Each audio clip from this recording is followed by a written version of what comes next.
Comment কালচারের প্রতিফলন দেখা যায়।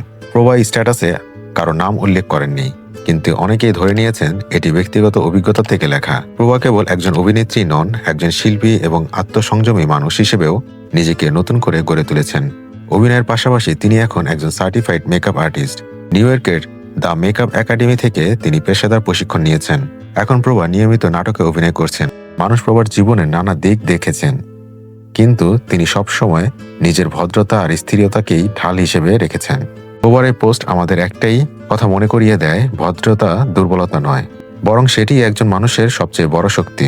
যখন সমাজে শব্দের জোরে নয়, চরিত্রের জোরে মানুষকে চিনতে শিখব, সেই দিন হয়তো আমরা বুঝতে পারবো চুপ থাকা মানে পরাজয় নয়, বড় সংযম।